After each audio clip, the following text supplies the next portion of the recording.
Welcome to the Diversity Action Committee's spring meeting. We have a panel discussion here today called Breaking Barriers, and we've asked some folks here at the libraries and in other organizations to talk about challenges to providing open access to our community.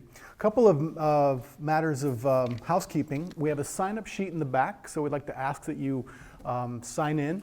And also, you'll notice this on your chairs. It's a small survey to give us some feedback about this presentation and other presentations you'd like to see. So if you could fill one of these out, we'd be very grateful.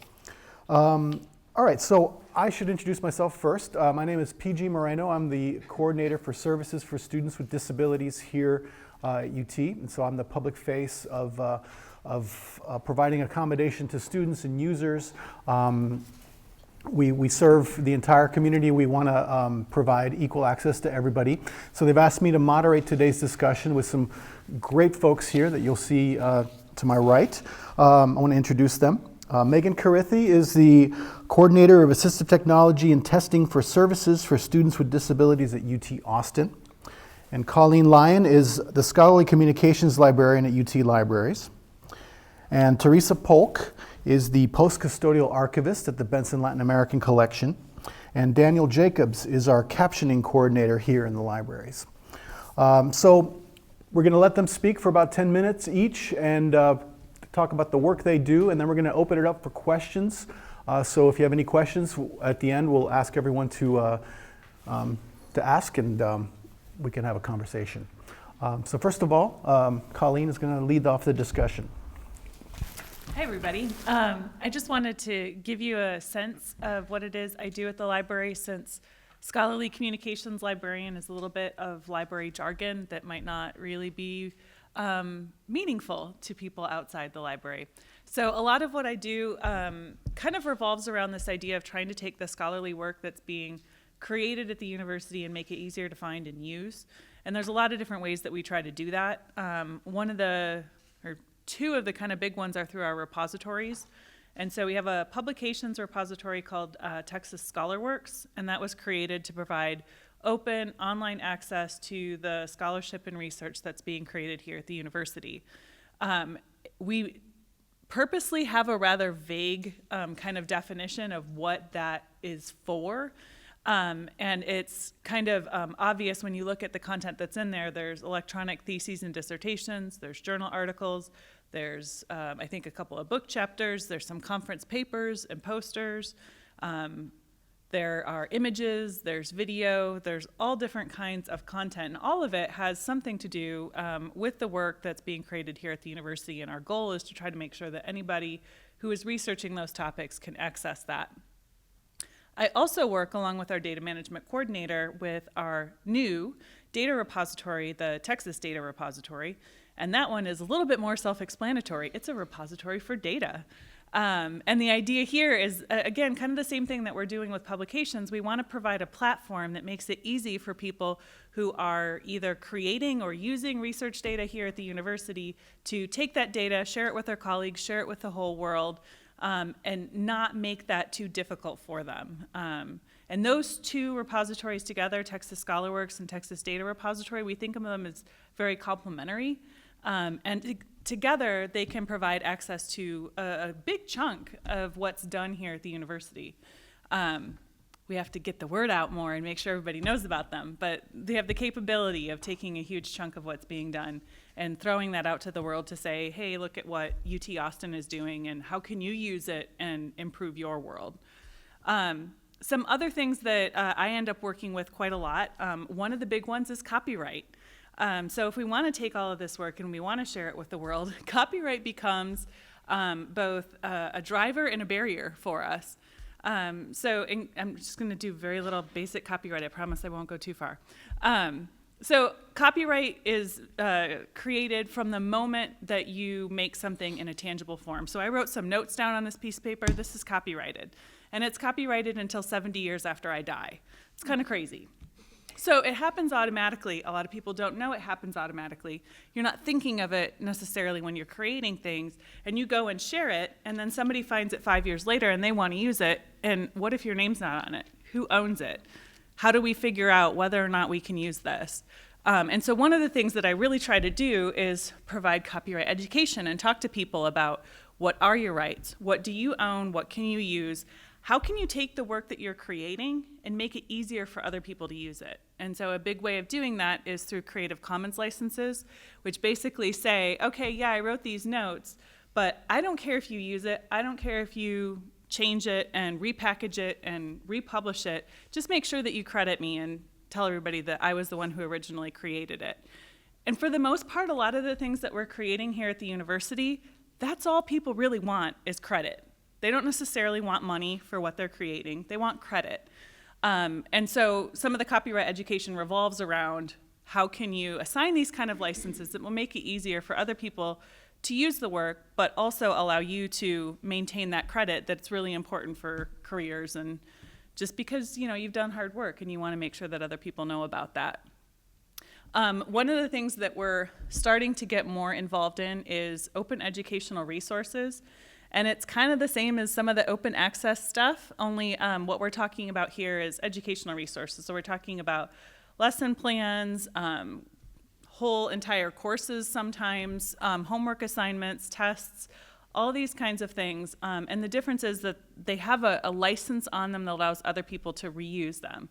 Open textbooks are a big one, and one that I'm sure a lot of students would welcome, having the ability to have a free or very low cost textbook as opposed to maybe one that costs $200, and yet the content is kind of the same. And it kind of comes back to that same thing that we talk about when we talk about journal articles, that a lot of the faculty who are creating these resources for their classes, they don't necessarily want money for that, they just want credit. And so how can we, again, provide a platform maybe to share these, but at the very least provide some education around the fact that these things exist, that you can use them, that you can take the work that you're creating and stick licenses on them that allow other people to use them. So a lot of what I end up doing is just talking to people about what their options are, about what the pros and cons might be of choosing these licenses that maybe they've never heard of. And I firmly believe that if more people know about these things, even if they don't end up using an open license on everything that they create, it plants a seed in their mind, and then more and more things start to get these licenses attached to them that makes it easier for other people to interpret what they can and can't use, and should hopefully make it easier for all of us to share in the work that's being done here at this university and at other universities. So, my rosy future is everybody clearly knowing what copyright is on materials and sharing them as widely as they possibly can, and not kind of by default holding all that stuff just to their own, even if that's not necessarily what they meant to do. Look at my notes real quick and make sure I'm not forgetting something. Another thing that we're really starting to get into is supporting different open memberships. So there's a lot of different publishing options that are out there for journal articles, for books. Some of them are problematic in terms of the costs that go up year after year after year.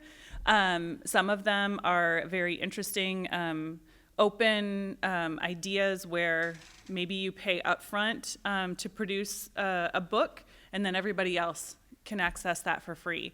And so what we're trying to do here at the library is look at some of those new and interesting publishing ideas, figure out which ones strategically make sense for us to support and that are being requested by people at the university, participate in them, see what comes out of it, see if there's a way that we can kind of change the, move the needle a little bit more towards open as far as the way that people are publishing their content. So that's kind of the very quick overview of the different things that I think about a lot while I'm here. Hi. Yeah, sorry, I tend to be a little soft-spoken, so hopefully you can all hear me all right. For those of you who don't know me, I know many of you, but for those who don't, my name is Teresa Polk. I'm the archivist for Post-custodial and Digital Initiatives at Lelis Benson, Latin American Studies and Collections. And before I dive in, a huge thanks to the Diversity Action Committee for organizing this panel. I'm really excited about this conversation. So to give you a little bit of background about our post-custodial work, because again, it's another one of those terms that's not immediately apparent on the surface. Just to give you some background, our post-custodial work has really grown out of the deep connections that Leland Benson faculty, staff, and students have developed over a long time with organizations and communities in the Latin American region, as well as a shared commitment to socially engaged research and human rights in the region.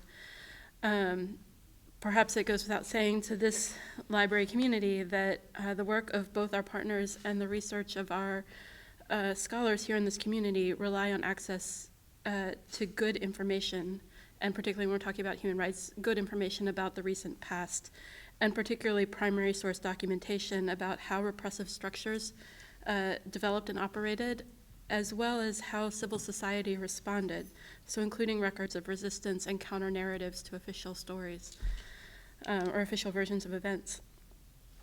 But at the same time, this very documentation is precisely the most vulnerable, most at risk. Sometimes this is for environmental reasons, sometimes for lack of resources, both human and financial, but particularly because of its nature, it is most at risk for political reasons, because these records are critical to efforts to end impunity, to establish chains of responsibility for human rights violations, and to support victims' claims for justice. As a small personal anecdote, I worked for a long time in Guatemala in the human rights sector. For human rights organizations and social movements, office break-ins are regular occurrence, and what is taken are hard drives, paper files, backup disks, so information is highly at risk.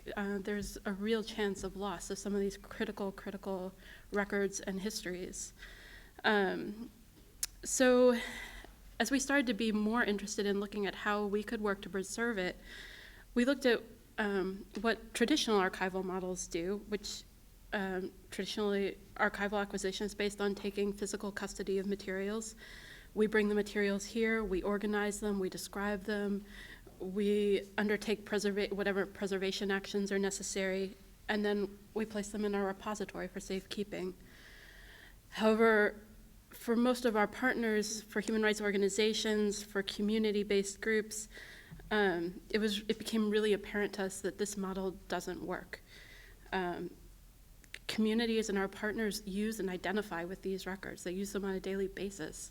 For organizations, they need them for their programming needs or programming and operational needs.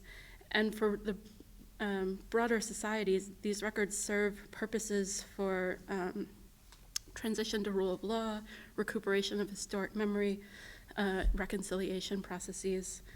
So while preservation and broader access to these collections are fundamental concerns, not just to us, but to our partners, it is highly unlikely that any of them would even seriously consider the possibility of physically transferring them here to us. So instead, we've been working on developing another way of doing archives. And I say working on because this is very much a work in progress. We've drawn on the post-custodial theory of archives, which posits a scenario where archivists shift from being custodians to being in a more consultative role, and where records are no longer physically acquired, but remain in the places where they are created and used. We started with that that was our starting point, but we've also brought in threads of post-colonial theory, feminist critiques, community archival practices, and ultimately incorporated technology in new ways into this mix. In the process of taking what was kind of this theory or concept and making it actually a practice or a methodology for how we do archives. What this has looked like in practice is that we provide archival training and equipment necessary to adequately preserve, arrange, describe, and digitize collections locally on site. Our partner institutions prioritize the materials to be preserved, they conduct the digitization work, and they create metadata to describe their own materials, allowing them to retain not just physical, but also intellectual control of their materials. For this work, as I've been saying, we've explicitly adopted an emphasis on human rights, but with race, ethnicity, and social exclusion as a particular lens for our work. This has refocused our attention on communities marginalized not only in social, political, and economic processes, but also in the historical record. Indigenous and African diasporic communities and organizations are among the most underrepresented at the local, national, and international levels in cultural heritage institutions. And when they are portrayed, it is even more rarely with their input or their consent. So we feel that this model offers these communities and organizations greater control over selection, description, and access to their own documentation, while helping to build local capacity to preserve these collections and diversifying the broader archival record. So, not to put too fine a point on this, but really for me, when we talk about what post-custodial archival practice brings to the conversation around access to information, this is really the crux of the matter. As archivists, and more broadly information professionals, we don't work in a vacuum, and apologies to decades of archival theory and practice, or maybe not apologies. We aren't unbiased and we aren't objective. There are really good reasons for these communities not to trust us with their documentation, and it's not an easy thing to hear, but I think it's something we need to recognize. On the very large-scale geopolitical level, when historical relations between the U.S. and Latin America are super complicated, and there's a long history of U.S. intervention in the region. When we talk about our role as information professionals, on the one hand, there's a long history of appropriation of cultural heritage materials, and on the other, and I'm going to borrow from archival theorist Michelle Caswell here, there's a long history of the symbolic annihilation, that's her terminology, borrowed from feminist critiques, of marginalized communities through their absence and misrepresentation in the archival record. I really can't overemphasize how important creating a more representative, more just, and more participatory archival record is. It's important to our students to see their lives and histories represented in the historical record. It's important to our scholars whose analytical work is really hamstrung if we're only providing them one side of these histories and events. And hopefully it goes without saying that it's critically important to us as a society. But I think that this points to a need not simply to collect more diverse materials, but to think critically about how we collect them, and how traditional archival practice can replicate structures of marginalization, or marginalization and misrepresentation. Post-custodial practices, also post-colonial, are certainly not the only answer to that challenge, and even as practiced here, we have a lot of room for growth, but I think they do open a way forward that is more collaborative and more participatory, and maybe moves to a more liberative version for archival practice. Okay, so, yeah, I had a couple examples, but I'm just gonna give you one snapshot because I'm running over time, so apologies. So in 2010, Leila Spenson entered into a partnership with the Historical Archive of the National Police in Guatemala, known as HPN, to create an online digital repository for their collection. This archive, which was long denied by the Guatemalan government, was uncovered in 2005 and contains nearly 80 million pages of archival material relating to Guatemala's civil war. It was never an option to remove these records from Guatemala. They are absolutely critical to ongoing transitional justice and reconciliation efforts, as well as serving the needs of families of the disappeared to discover what happened to their loved ones. Indeed, records from the collection have provided critical evidence in the prosecution of human rights crimes. However, at the time we entered into the agreement with HPN, there was a real risk that the archive could be shut down and the collection destroyed. Having an online repository, an online copy of the collection here, provides a dissuasive counterbalance that helps safeguard the original material while making those records more discoverable to a global audience.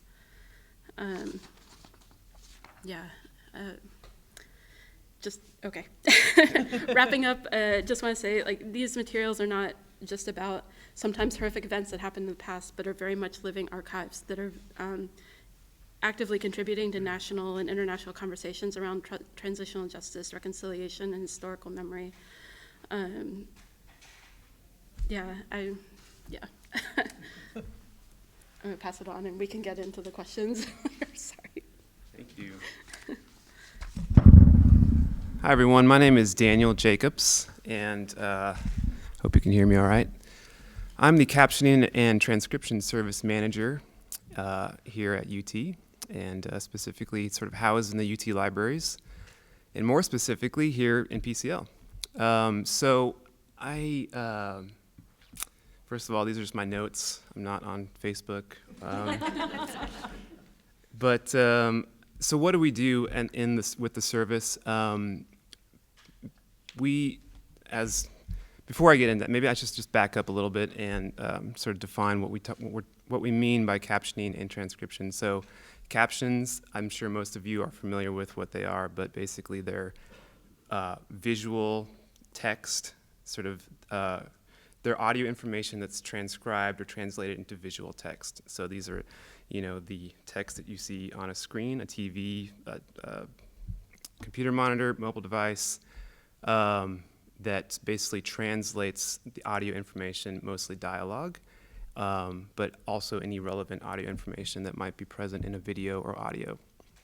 And actually, I think we're recording this right now, so this video will eventually be captioned by our team, so hello to the future captioner.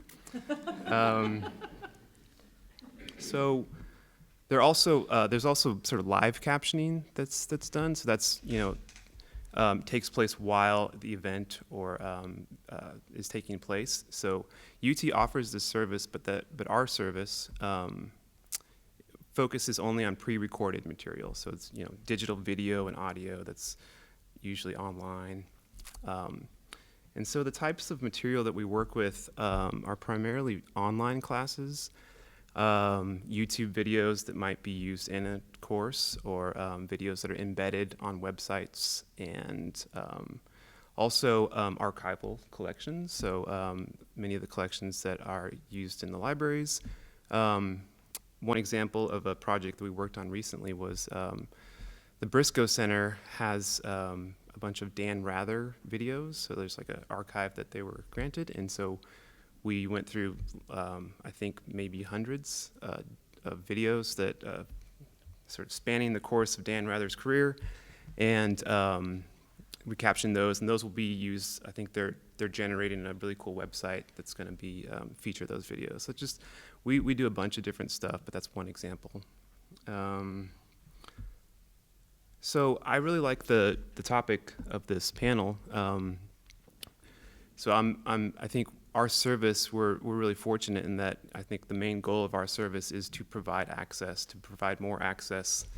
And our primary audience is the deaf and hard of hearing communities. So, but we've found that quite a few people use captions or transcripts, even if they don't have any hearing loss at all.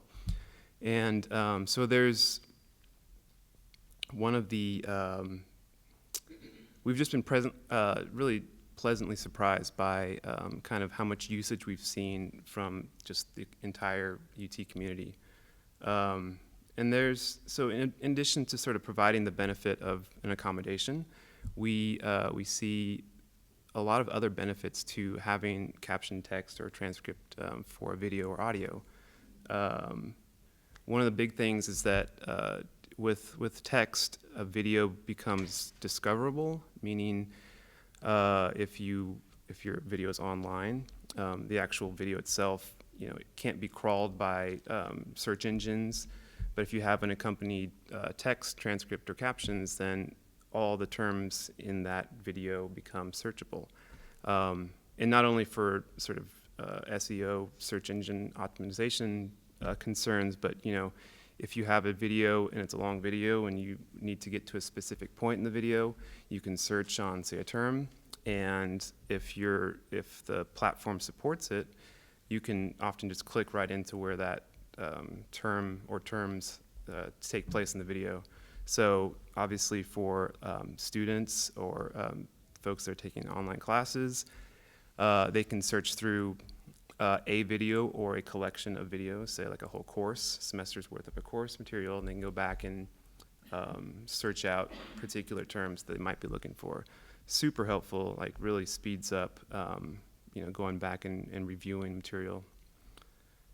Another benefit of captions is that we find that ESL considerations, so people that might be learning the language as a second language, it's really helpful to have the text and sort of helps sort of improve vocabulary. You kind of understand, it's easier to discern what's being said and sort of pick out kind of weird phrases or slang.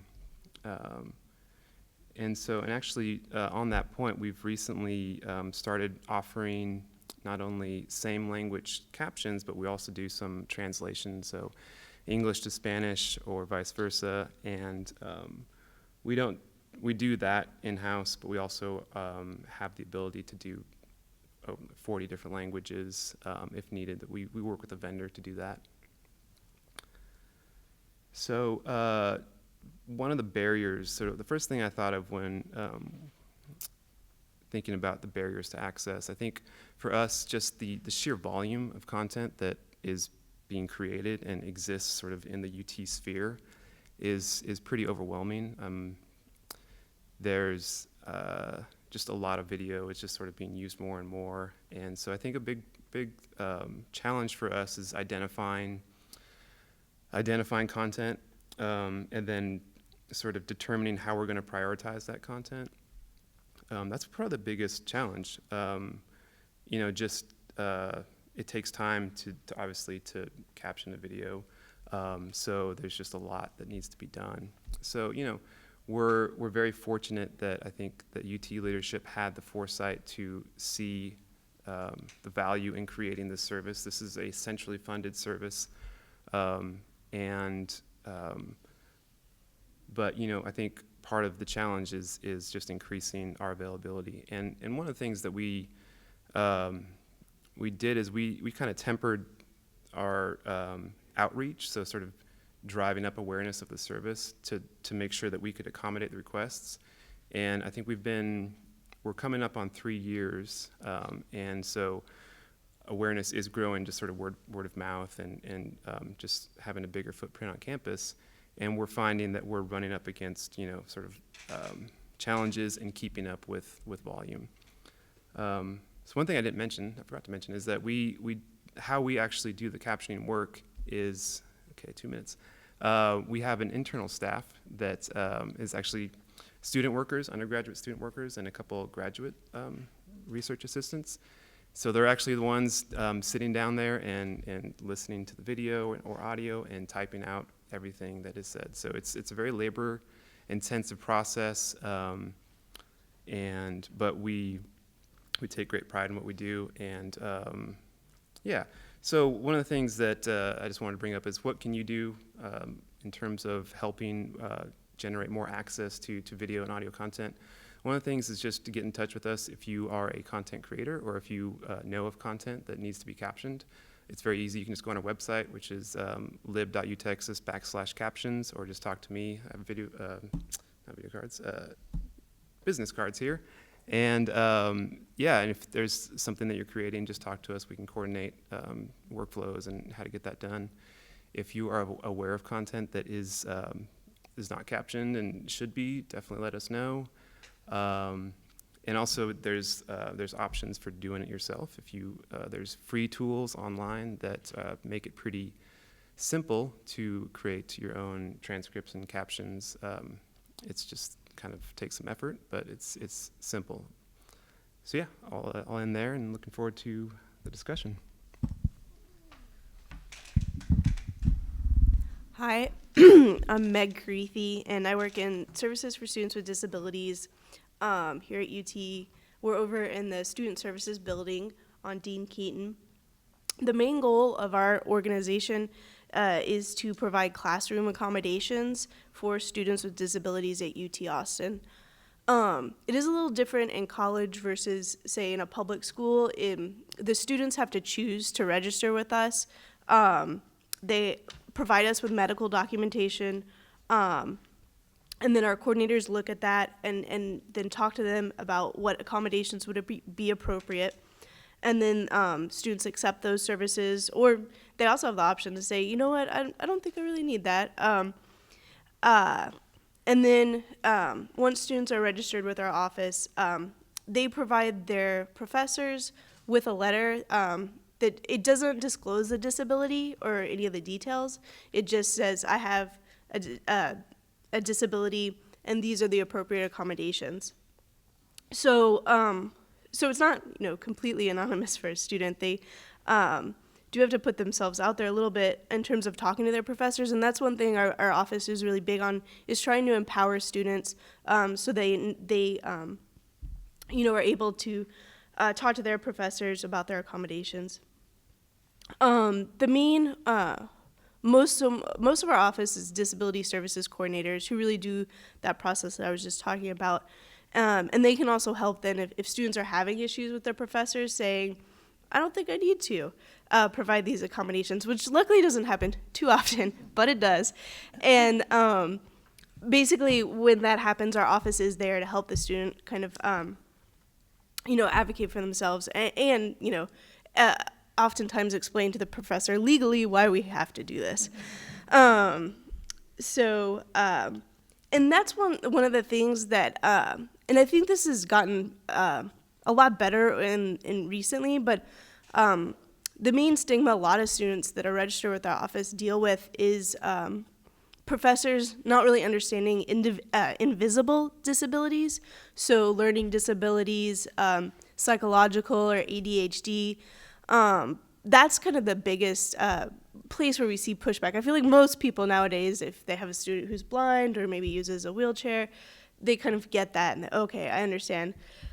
But where there is still kind of some work to be done is that kind of people feeling like maybe invisible disabilities aren't real if you can't see it. So that's one thing we do try and do as well, is provide education. So we have disability advocate program where it's kind of a little seminar you can go to. It's available to staff, students, faculty, and occasionally sometimes we do it for outside groups as well, where you just go and you learn about disabilities and you learn about really how to be an advocate. So that's a great program, and if anyone's interested, we have information on our website. And we can also, if you have an organization you specifically want us to come out and speak specifically to them, we can kind of tailor it too. So like I said, most of our office are the disability services coordinators. And then my colleague Vanessa and I, our focus is making sure that students have the access to assistive technology, alternative text, and then testing accommodations. So primarily, we're working with students who have visual disabilities or learning disabilities, and they need the text in alternative formats. So we used to do some Braille, but that is, if you've ever seen like just an average book and then its version in Braille, is not practical really. So it's very nice now. We mostly are doing just digital text. And we've been able to work out with some of the publishers where we just kind of say, yes, we're verifying that the student has purchased this book, they have a disability, and we can get that digital text from the publisher sometimes. If not, then we scan it and convert it ourselves. So that's a lot of what I do. And then testing accommodations. A lot of students have the accommodation of extended time or reduced distraction. And so we don't technically have a testing center at in SSD or really anywhere on campus. Macombs, of course, they have one. But most departments don't really have a place to provide the accommodations, and we just have one small room. So that's one thing, hopefully, we've been kind of, I know that diversity action plan that just came out, it actually does say, yeah, we're going to get a testing center. But so hopefully that'll be changing soon. We'll have more ability to provide access to that accommodation, because right now we just kind of have to make it work. So that's kind of just a basic overview of our office. I'm trying to think. Do we want to go on to questions or the? Yeah. Anything else to say? I'm sure I'm forgetting something, but that's just kind of the overview of who we are and what we do. Yeah, I'd like to open it up to questions. So if there's anything you want to ask the panelists, Please go ahead. Any questions? I've got, yeah. Oh, yeah. Well, we can use this microphone.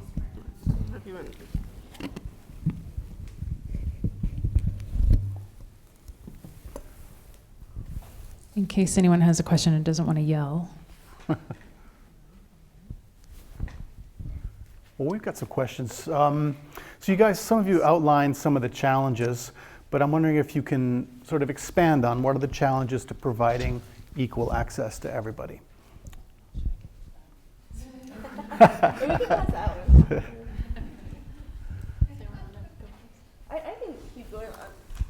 What I was saying before, that main kind of challenge we have is attitudinal, with professors kind of pushback from invisible disabilities, but then also students themselves who really worry, if I register as a student with a disability, or I have to talk to my professor about this, are they going to judge me?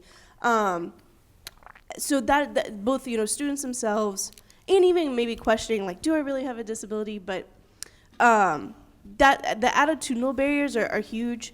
And then also in terms of just, whether it's courses, buildings, websites, the kind of where people don't think about all users. So people kind of forget, oh, hey, someone who uses a wheelchair might need to access this building when they're designing some kind of beautiful new building here on campus. Or, creating a website and having a video that starts automatically. Someone not thinking like, oh, well, that's annoying to everyone, actually. But if someone's using a screen reader, someone who's blind and they're using a screen reader, that's going to make your website inaccessible. So just kind of people not thinking about really universal design and including all users when they're creating a product. So those are kind of the some of the big barriers we face. I would say one of the big ones that we have is the lack of an incentive structure that makes sharing a priority for people. So when we go around and talk to faculty and students on campus, I actually can't recall a single occasion where somebody was like, sharing is terrible, we should not share. But when it comes down to, okay, well then can you, give us copies of the articles that you've written, or can you, send us a PDF of that poster presentation that you did, that ends up getting in the bottom of the to-do list of have to get tenure, have to get the grant, have to teach my class, we don't have much of a stick, and I don't think we want a stick. So all we're left with is the carrot, and right now there's not a huge incentive for them to take the time to actually make the stuff available, because unfortunately there is time that's involved. If you want the thing to be online and also be found, you need metadata. You need to describe it. Who's the author? What's the title? What are the subjects?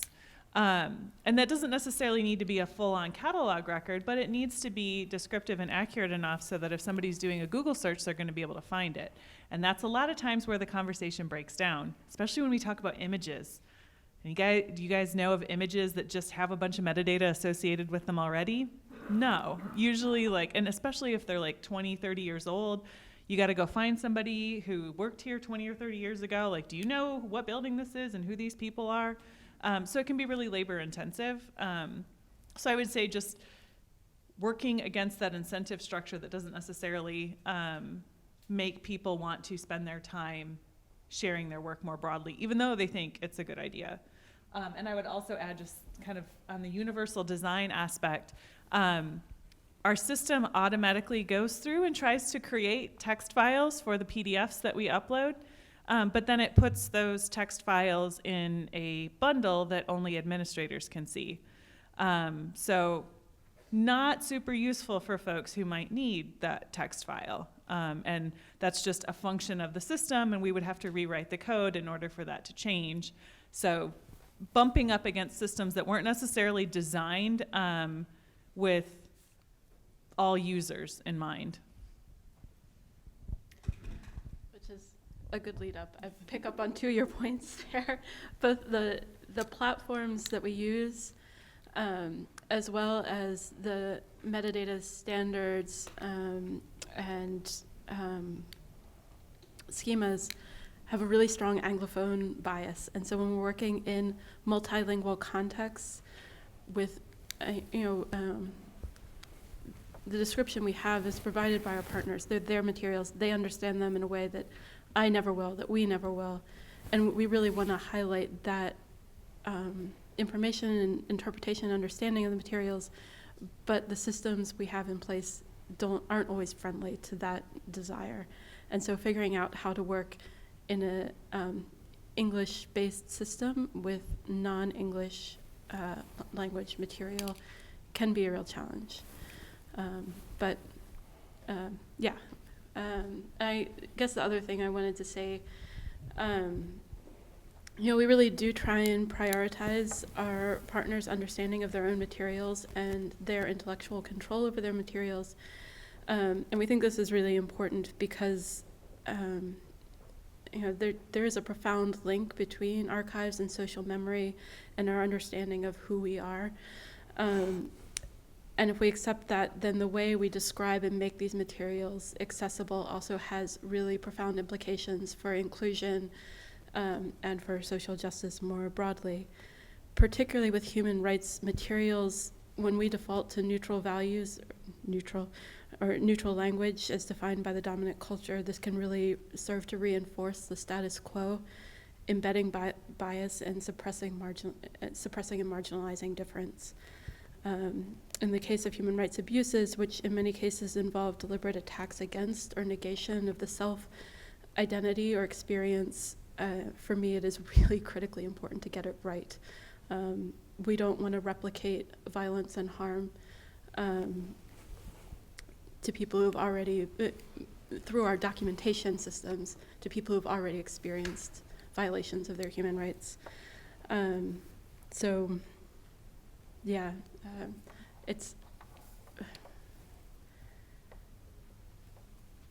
It's a fine line to walk between creating an unfair or undue burden on our partners who don't have the resources and either staffing or professional development that we have, but also really wanting to highlight and raise up their voices and experiences. Good points. I think for us, cost can be a barrier. I think that we're lucky that the university, there's central funding for a lot of the work we do, but we can't, it's sort of prohibitive to fund all of the work that needs to be done. So just, I think part of it is sometimes if a video is being produced, it may not, there may not be the funding built into the budget to cover sort of accessibility concerns. So that's one challenge. And then, like I said before, I think just awareness of the fact that there are benefits beyond just sort of complying, I think is a challenge that we try to overcome. And just sort of to reemphasize, there's a big value add if you have sort of a text version of the video. Are there any questions from anyone? So picking up from what we just talked about, awareness, attitudes, technology, costs, are there any sort of collaborative relationships around campus that can help solve these problems? What do you guys think? I mean, I think having SSD here is a big one. I think we're very well supported here at UT. There was a story in the news a few years ago where Berkeley was a class action lawsuit against Berkeley. They didn't provide alternative text for their required textbooks, and so they had to develop an entire infrastructure to support that. And we already have that here with SSD, and I've been working with students from SSD for years, and very well supported. They have access to the technology, training, which is very important. A lot of folks don't always know about how to use the technology, so they assess the students and train them. So I think we're very well supported, and I think that's really central to making this community very accessible. And adding captioning has been great, and I hadn't really thought about the the benefit to the overall community.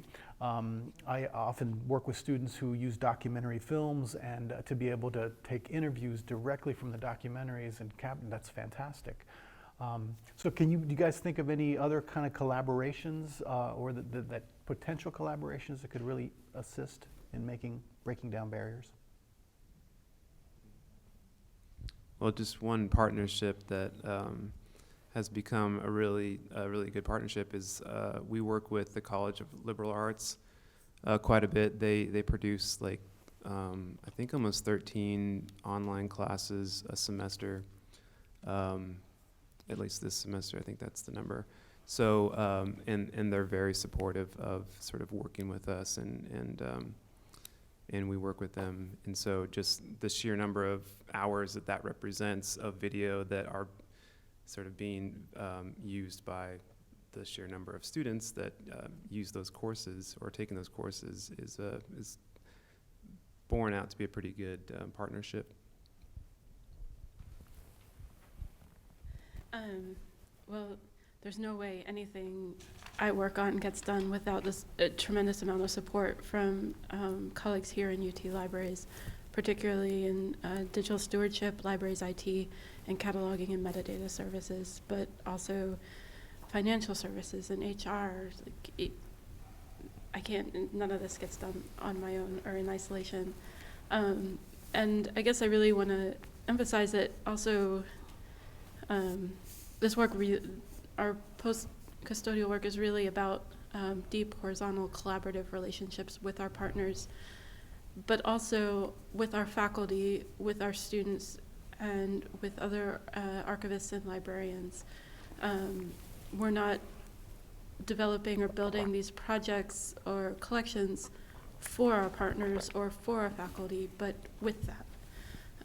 So bringing all those voices and perspectives to the table, I think really not only makes the projects or these endeavors more feasible, but makes them so much richer as collections and as resources for, yeah. I will say ditto to all of the UT Libraries staff who help make these things possible. With the Texas ScholarWorks and Texas Data repository, those two repositories have basically 3 staff on them. And there's no way that we could go around to the entire university and talk to everybody and then also help them get their stuff archived. And so we depend on our network of subject librarians. And if any of you do not know this, if you are in a department or a center on the university, there is a subject librarian who is assigned to help your department and your center. And they help us get the word out about some of the services that we have here. The rest of the stuff in the library, we try to keep them all informed so that they can get the word out. And then we also talk a lot with folks from the Office of Graduate Studies, the Office of the Vice President for Research, the Office of Sponsored Projects, TAC, the Texas Advanced Computing Center, to make sure that all of those groups also know about the services that we have, so that when they're working with postdocs or when they're working with graduate students, they can help share the message that, did you know that the library has a data repository? Or did you know that the library has somebody who can help you with that weird copyright question you have about your dissertation? So, I think collaborations on a university of this size are just critical, because there's no way that you can get that message out if you're not working with a ton of different people. And I'm not sure I could pinpoint any specific collaborative relationship, but rather just it's important to have so many of them. Mm-hmm. Did you have a question? I was just going to add to that TDL. Oh, thank you, yes. The Texas Digital Libraries who host those 2 services are basically Sort of important. helping us make that happen, as well as all of their other member universities throughout the consortium. I was wondering if you're familiar with the work that the Hadi Trust is also doing for issues of accessibility for text. If everyone's not familiar with Hadi Trust, it's a repository of scanned items from a collaboration of about 30 university libraries. And a lot of the items that are out of copyright are open to everyone, but there are a lot of things that are scanned and digitized with metadata, but they're still in copyright, so they're not available. However, if for users with visual impairments, they're able to get on and access these documents that other people are not. And there's just a couple steps that libraries have to go through to get the patrons access for these things. But it's really great that we're a member of this and opening that up to the UT community. Yeah, HathiTrust provides alternative text for folks with print disabilities. And basically, there's a link on our services for students with disabilities site that comes to me if you may want to request something in an alternative format, and I just have to do a couple of steps to verify that we can provide it, and then provide a PDF that can actually be read by screen readers. So that's a great really enhances accessibility. All of our databases and our collections, before we can buy a database, it has to undergo testing to make sure that it's compatible with screen readers. There's varying degrees of quality, of course, but for the most part, that's decisions are made, with accessibility in mind when we purchase materials. And also we provide the technology here on campus in the library where students can scan their own material and then use a screen reading software. So we want to make sure that our collection is accessible to everyone at point of need. So we do that. But with campus partnerships with SSD, really extends the reach and it really serves our users. Yeah, I was going to say, we definitely work with y'all and captioning. And then we also have a lot of partnerships like with the Counseling and Mental Health Center. They're just upstairs from us, so that's great. And then also kind of organizations on campus like Voices Against Violence. We'll partner with them, and always have a presence at the Take Back the Night event, that kind of thing. Another campaign we're involved with is the Be Vocal to really change those attitudes, and that's a great campaign. We also work with student emergency services because, for not always, but sometimes the students will have a disability-related issue that is basically an emergency, and so we partner with them a lot to make sure the students they're working with have access to our services. And then also we have a student-sponsored organization, the Disability Advocacy Student Coalition. Any student, undergrad or grad, can join, and you don't have to have a disability. So we have that connection with Student Org.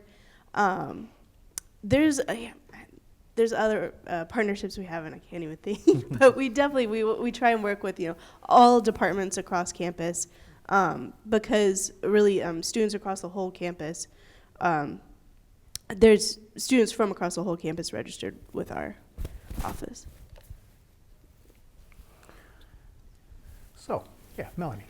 I just wanted to also mention, Megan, that our Diversity Action Committee here in UT Libraries has been corresponding with one of your interns recently about a potential collaboration for hosting a barrier-free campus exhibit.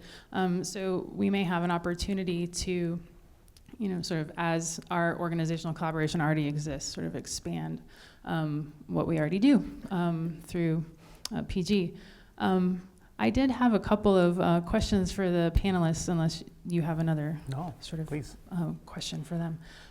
I wanted to pick up on the point that I think Daniel made in illustrating some of the sort of additional benefits of meeting the compliance requirements to provide accessibility for a target audience.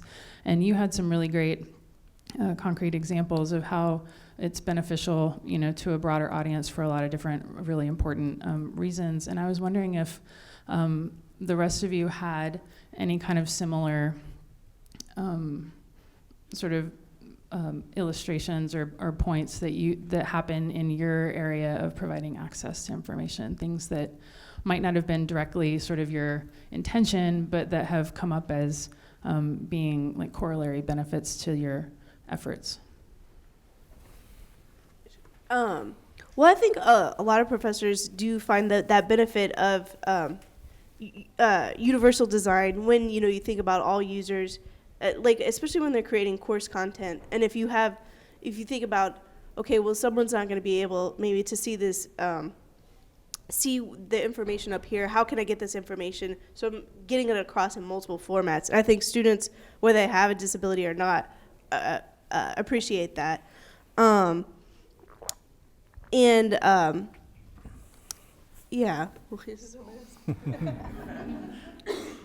I'm not sure if this really gets at what you're asking, Melanie, but I shouldn't be surprised anymore, but I am surprised at how much the content that we have in our online systems is used, even when, to me, the subject seems like there could only be 10 people on the whole planet who are interested in that. And you go look at the usage stats and it's been downloaded 178 times. So I just think that there's audiences for these things that we don't even realize. And we might be putting it online because we think it's going to help, this small group, and it ends up like there's all these other people who were probably delighted to be able to find this thing about opera in the Weimar Republic, Yeah, so besides HPN, we launched another digital initiative in November of 2015 called the Latin American Digital Initiatives Repository. There are 4 digital collections in that documenting human rights material in Latin America. And when we originally conceived it and going through the process, it was great and super exciting to preserve these 4 isolated collections. But as we brought them together into a single digital repository framework and started to see the connections between them, it really provided a whole new insight in how actors moved and communicated between the Central American countries during the height of the conflicts there. And then when we started to look at that in conjunction with the AHPN, we were able to find press clippings that were documenting the same events that we had police dossiers for in the HPN, which provides really important corroborating evidence, both in terms of legal cases as well as in terms of scholarship, and being able to understand these materials, not just as in isolation, but as a collection. And I think, One thing for me that's been eye-opening is, we tend to think of users with disabilities as a distinct group that, and then we have people who are abled and people who are differently abled. But really, all through life, we change. And, a few years, I didn't need these. I need them now. I can't read. So any changes we make to enhance accessibility will benefit us, in the long run, I think. So, yeah. That's a good point. PG, I'm glad you brought up that, we think about ourselves in our efforts too. The one other thing I wanted to say, and I don't mean to bogart this mic, so if anybody wants it, just holler, but while my thoughts were fresh in my head, I just wanted to get them out. I wanted to just acknowledge that you 4 panelists coming together for this particular session, I feel like is brave, and I want to commend you for that, because I realize that we're kind of putting you together to try to piece together, connect the dots across some domains and some units that aren't normally kind of put together to talk about a topic all together. And I think that that's really it's nice to kind of get into a new space and explore the different facets of the common topic of information access in a new way. And so I wanted to ask you if, in preparing for this panel and then meeting each other, maybe, and learning more about each other and what you do in your various roles here at UT, are there new things that you learned that you think will be helpful in your own role about each other? Or services that each of you provide that you were like, oh, I might be able to use that information or do something with that I didn't know about before? So one of the things that we're thinking about right now with Texas ScholarWorks is, it's a mature service now. But one thing that we have struggled with over the years are the videos that are in there, or the text files for Hebrew materials. And are they really accessible to people who need them? And you know, I was talking earlier about incentives. There's always like this fire that needs to get put out. And so it's easy to say, okay, we'll deal with that a little bit later.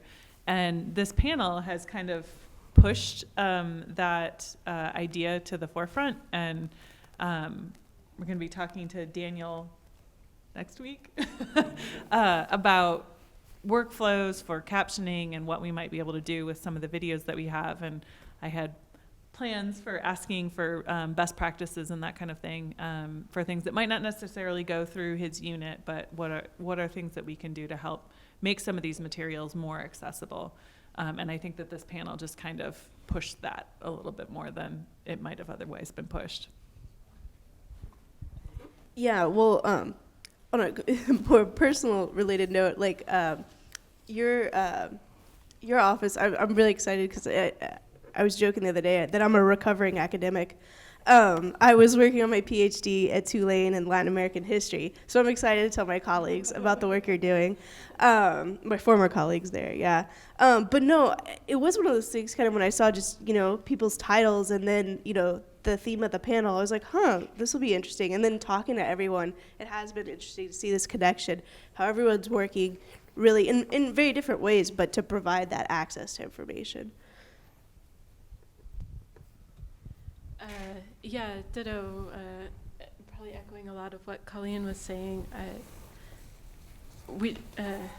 I wish we had taken accessibility issues into consideration to a greater depth than we did when we were developing Lottie, and there's definitely room to grow there, and I'm excited to explore those opportunities, particularly as we look to further develop that collection to make it accessible to new audiences in different ways. And I was thrilled to hear about your work doing English to Spanish translation, which is super exciting. And we will be following up on that. Yeah, I think for me, it was helpful to sort of step back and think about accessibility and sort of accessing materials on a more general and broad level. And I mean, we kind of get, I get tunnel vision with, you know, like captions, it's just video captions and got to caption your videos. But, you know, sort of connecting to the larger goal of just like universal design and seeing the opportunities for just increasing accessibility in general has been really helpful. And just, and it's also been nice to sort of see that, you know, on a university level that there's a lot of cool stuff going on. So, yeah.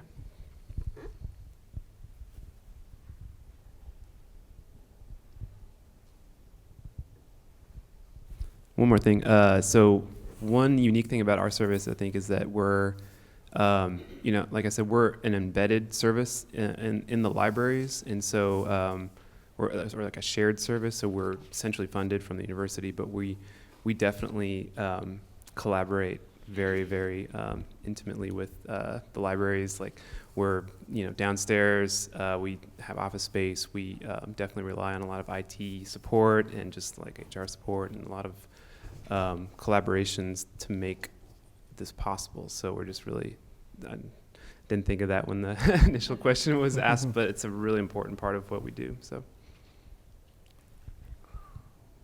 All right. Well, thanks everyone for attending and your questions. Please be sure and give us feedback with the supplied form. And it looks like there's plenty of cookies back there too, so that's looking forward to that. And I want to thank DAC for hosting this event and for raising awareness about access. Thank you to the panel and the moderator.